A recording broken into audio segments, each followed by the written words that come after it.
Welcome to Bumpdate 28 weeks / 27 weeks because I missed last week.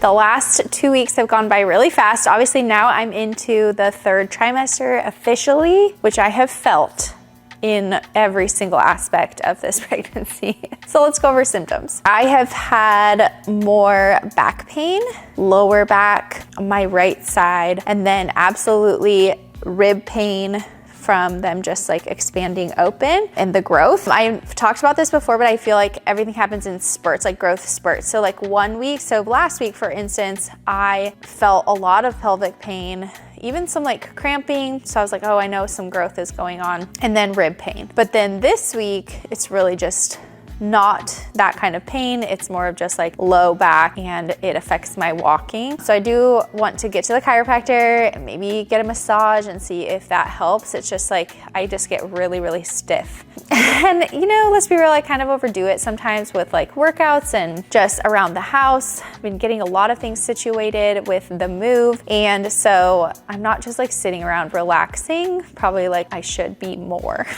I do have more heartburn lately, I think just because everything is growing and getting like pushed up. I have to sleep elevated, not because of heartburn, but just because of my rib pain. I now can't sleep on my left side either, unless for some reason that day, like my ribs aren't hurting.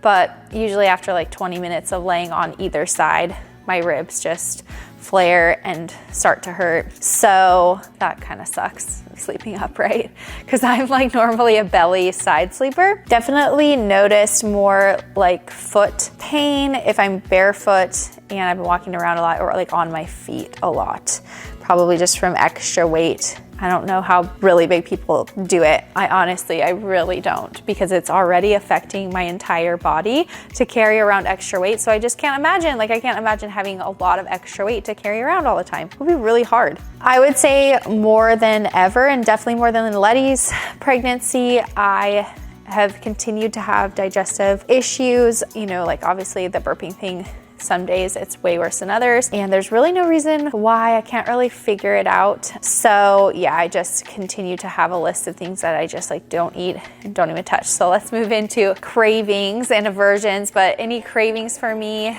I guess we'll go over aversions first because it's still just the same. So it's like coffee because it just gives me heartburn. Any vegetables, I can only really eat like a couple different fruits. Eggs are a no-no, but like actually averse to things, I can't really even think of something that I am averse to. On the other side of things, cravings wise, I would definitely say lately I'm more of a sweets lover. I had my glucose test last week and thankfully I passed with flying colors. I wasn't even like close to failing, which is great. I always worry about that, especially like, you know, looking at how much weight I typically gain during pregnancies and how much sugar I typically eat. Like I just always worry about it. So it's really nice to just see that I passed. Craving wise though, ice, popsicles, just ate Thai food today, which is just like a huge love of mine, like a Penang curry, love it. I guess going back to aversions too, like I get tired of foods that we normally eat every week. So I've been really trying to like find new things to eat, but I can't really eat like tomato-y things. So like lasagna and spaghetti and chili and that kind of thing. Like normally I would make that, but I can't really handle that right now with my heartburn and all of that. Oh, I know, Oreos for sure have been like a huge craving for me lately. Dunked in milk, like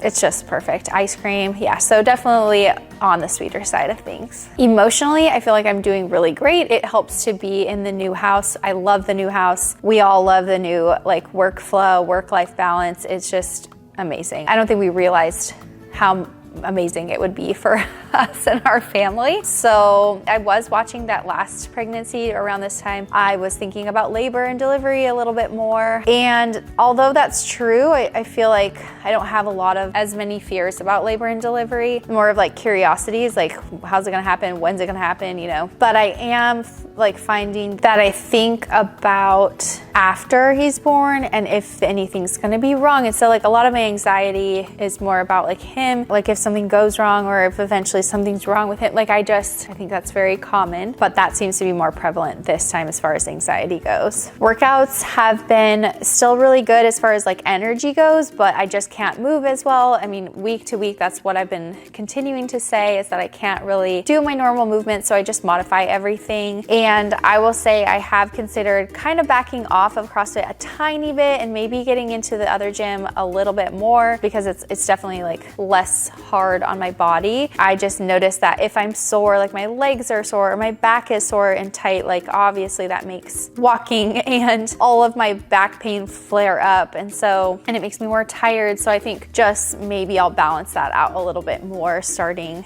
this week, you know, get some more walking and lifting in versus CrossFit workouts, even though I love it.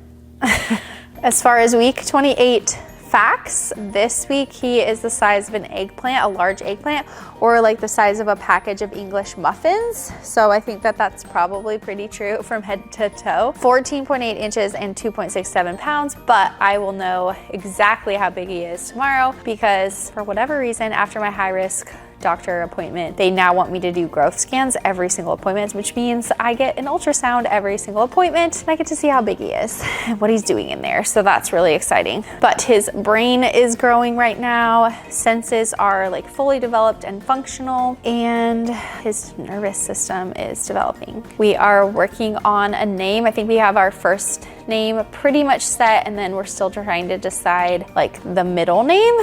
But I'm pretty sure we want the BMB initials, just like Brad. If you have any guesses on his name, let me know down below. As far as products go and any new products I bought, I haven't bought a lot, but I got the Mockingbird double stroller secondhand. Big fan of secondhand things, for like $400 versus like $800 total for all this gear that came with it, and I am loving it. We go out on walks even with Letty right now in it. She still fits in it, and it's just very smooth. I don't know, highly recommend. It's really easy to use. One other product I got sent to me, and I wish I had it here to show y'all, but I wanted one of the Artipop carriers, but they're so expensive, like outrageously expensive. All my friends have said like they're totally worth it. However, I found kind of like a different brand, and theirs look exactly the same and function exactly the same in my opinion. They're so cute, and they're like a third of the price, I kind of want to say. Anyway, so it's MABE, maybe I think is how you say it, Mabe. I'm not really sure,